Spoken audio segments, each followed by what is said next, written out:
Welcome to Fitch Painting Repairs Garage. Been a while since we've done a video like this, so we'll get back to kind of some of the normal stuff and what we've been up to. I've got a 90s era gas-powered club car transaxle sitting here on the bench. That's where we're at. We're working on this today. And this come out of a 95 I bought and drove it around for a little bit, and it got locked in reverse. And I pulled it down.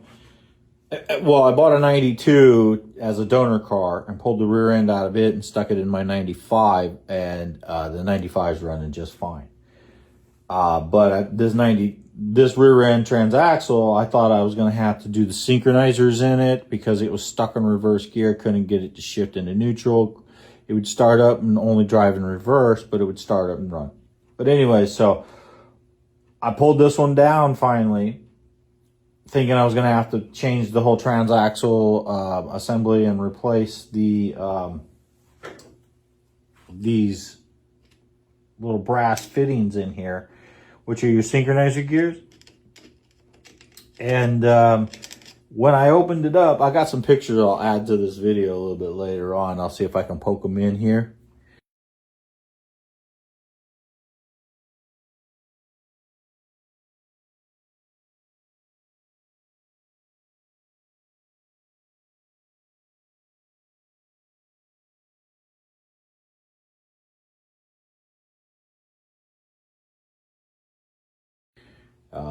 Give you maybe some diagrams and the parts that we're doing. But I opened this up and I was quite shocked when I opened it up. I pulled the drain plug out. There's a drain plug on the case. There's a drain plug on the case, and then there's the fill plug. And then on the rear end, you got the same. That is, you got a fill plug and a drain plug. I pulled those four out, and I got fluid came out of the rear end, but nothing came out of my case for my transmission. Well, when I got it split and opened up, I was quite shocked to find that there had never ever been any oil inside this transmission. It looked brand new. It was just rusty and crusty, and it was stuck in reverse because the bushing was stuck on the shaft. It wasn't free spinning. So I got to cleaning it and pulled it all down, I oiled it and lubed it up. And that's what I did first. I put some engine assembly lube. But first I sprayed it down. I sprayed it down with some penetrating oil first, and I rinsed it off with some degreaser. Just some Purple K degreaser, rinsed it all off. After I put some oil on it and broke it all free. Got it all rotating, and it's all free, and it shifts through all the gears, and it works just fine. So this transmission, I don't believe there's absolutely any problem with it. So we're going to go ahead and try to, these shafts are a little bit tricky. Sometimes, because you got the case that holds the end of them, so, and this bearings, so they move around a little bit, so it's a little bit hard to shift. But as you see here, we got engagement, all right, and then we got to hold the shaft and support the shaft, and we got to pull this. See, the shaft slid out.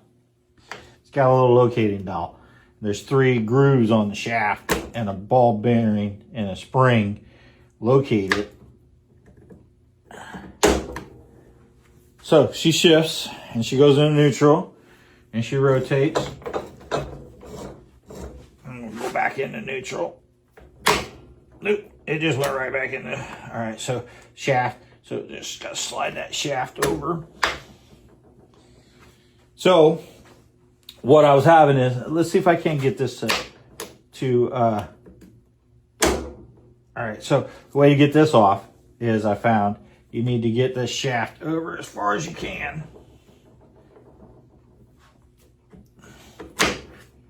All right, and then slide it out. See how it's like, so I did that. So that's your shift fork. And this is your center pulley with your synchronizer gear assembly inside here. So I got it all lubed up and oiled up pretty good because I'm cleaning it. And basically what had happened is it was just slid over and it was engaged and I couldn't get it to come out of gear because of all the rust and corrosion and whatnot. Luckily, I only drove this thing around for about a week, because otherwise I would have burned up this transmission.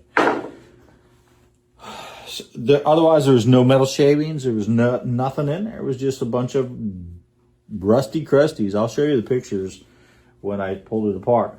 So we're degreasing, cleaning it, and we're going to reassemble it today. And we're going to put it back on the 92, and we're going to see where we go with it. So stay tuned. We'll keep you guys posted on where we're at, and we're going to put this all back together. We're going to clean the gasket surfaces and remake the case. Hopefully the exterior seal over here, this seal right here, holds fluid. If not, we'll pull it back down and we'll put a whole kit in it and whatnot. We might end up having to pull this all apart, but if it ain't broke, don't fix it kind of thing. And if a little bit of lube just got it going and working it back and forth and shifting it manually by hand. And then I did put the case cover back on and shifted it with the handle. It made it a lot easier to shift because the case is supporting the shafts and all that stuff and everything's properly lined up. So we're going to go ahead and get to putting this all back together. And while we're just standing here, you know, I'll show you. I'm going to go ahead and put that shift fork back on. And so while I got it off, I'm just going to put a little bit of lube down in the groove here. Let's see if you guys can see all that. Oh, sorry, I didn't mean to drop you guys. I'm just repositioning the tripod for you. Guess I should have hit pause, huh? I've already done that. This groove right here, the shift fork rides in. And so everything was very crusty, but it literally looked brand new. It looked like somebody had replaced the transmission, probably had a problem with the synchronizers, and at some point put in a brand new transmission, or I don't know. But it had zero fucking fluid, zero residue, nothing, nada, no residue buildup, no sludge, no oil of any kind. And so we've got it pretty much clean like we want. And I'm going to go ahead and just put some more of this engine assembly lube right here on this. Because we're just trying to clean this thing is what we're trying to do. And lube it all up the best we can. And so we just kind of squeezed it in, the moving parts, bearings, everything was working like it's supposed to. I'm very happy with it. So, and then we'll put this fork back on. So you got a little groove here. I turn this over and see that groove? There's 3 of them in there. You got forward, neutral, reverse kind of thing. And if you pull this shaft out, be prepared. There's a ball bearing that sits down inside that hole with a spring down inside this. And it pushes up on this, keeps tension on it. So the short one goes forward to clear the other shaft.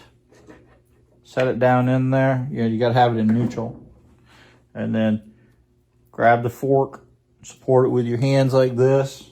Use your thumb, your finger, side of your finger or something. And press it over until the little T's go into the grooves right there. Right? All right. See how they can slide out a little bit. So when you get that out, what I do is I kind of push it like I'm pushing it in gear here. So it's on that groove, and then hold the shaft with your hand when you slide it back to neutral. And that pulls the shaft out of that T. And then to put it back in, you just support the fork on this side so you're not putting too much pressure that way. And I'm going to push the shaft back in. All right. And now she goes into that gear. She goes into neutral, and she goes into that gear. All right? And we got plenty of lube on it. are neutral. Bearings are fine. Everything's fine. Everything works. Governor gears, bottom gear down here, all these gears, and my gap clearance is good on my brass bushing gears, the synchronizers. Like I said, it looked like it was brand new. Just whoever assembled this only put oil in the axle. They didn't put it in the transmission. So this is a two-part assembly setup. You have your axle assembly and case down here with the differential and all that. And then your transmission sits up here with the other case attached to it, right?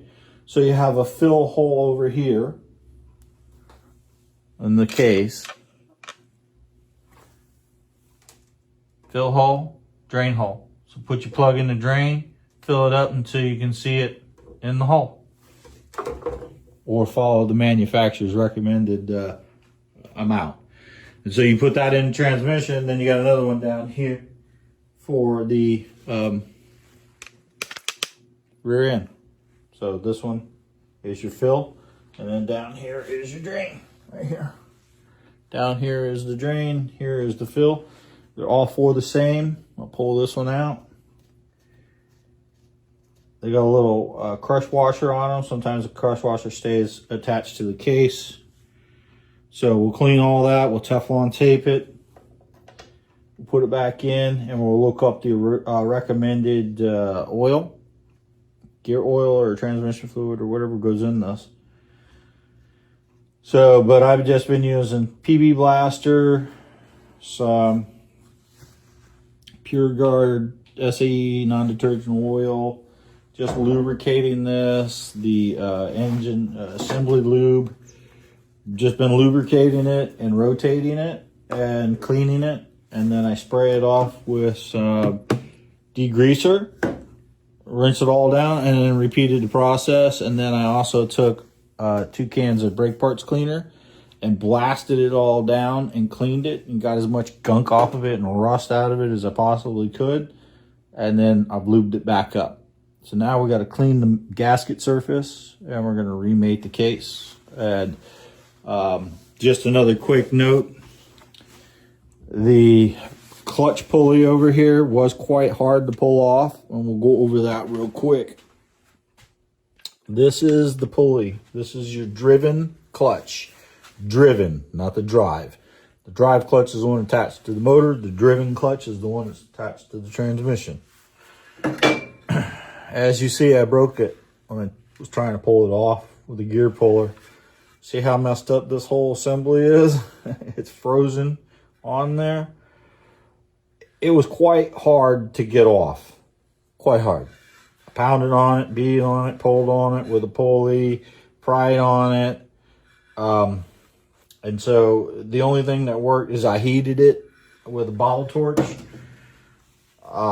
And I saturated it with PB Blaster, and I did that process quite a few times in one day, and I couldn't get it to pop loose, so I stood the whole assembly up on one end so that the shaft was sticking straight up right here, and I just soaked it with PB Blaster and let it sit, for like 2 days, and it just soaked down through on that shaft. And then I heated it up with a bottle torch again, and I put a big puller on it. And, and instead, last time I put the puller all the way around and was pulling on this back flange. And well, the second time I just pulled on this front flange. And pulling on the front flange, I put a little bit of torque on it, but it wasn't more than the tightening of the bolt that goes in there, and it popped right off. So it took a while to drag it completely off because the keyway came with it. And this is the keyway that came off.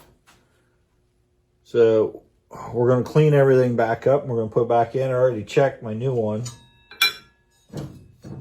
It fits. And then this one here is the old style. And it had a locating one here on the back. Here. Right there. For this. So there's a snap ring that holds that on. And the new style, instead of a snap ring that holds it on, has got a shaft that goes through and a big nut on the front. So it's the same situation. Assembly. Now, mine is a 95, so it's a counterclockwise turning. And so you have to have specific spring for that. And this one was listed for the 88 through 96 model. So I don't need this back locating pin because that's all pressed together and held on by this big nut. All right. And so that you put your locating one in, and I know it fits because I've already had it in there. And so we'll put that in, and then we put the same washer back on it. So that's where we're at, guys. And come back later and we'll have some more information in regards to this whole project. So we've been gone for a while. We've been doing some private stuff, parts. We've been working on some kid toys like ATVs and things like that. And we haven't been doing a whole lot of other stuff. I had one client in particular I was doing a lot of work for last year, so it kind of sidetracked me on some of this stuff, video making and whatnot. So, but we'll get back into making some videos, and you know, hopefully you guys like the content. Like, share, subscribe, pass the word, make a comment, leave a comment. Let me know where you guys are, viewing me from. I've had quite a few people. I've been helping an individual in South Africa. He's been watching my videos on how to work on the Suzuki TL1000, I believe it was. I worked on. I had an electrical issue. So I've been helping him. He's got some gremlins in the electrical. Some other people, I helped a guy in Germany and Europe. I helped people all over the country. So if you got an issue related to a video that I've had, or just, a general question on maintenance, repair, or something like that, you want to ask me a question, leave a comment. And then I'll reach out to you. We can, do private messaging so that we're not flooding all this and stuff, but leave a comment and let me know where you guys are from. All right. Have a good one. Stay tuned.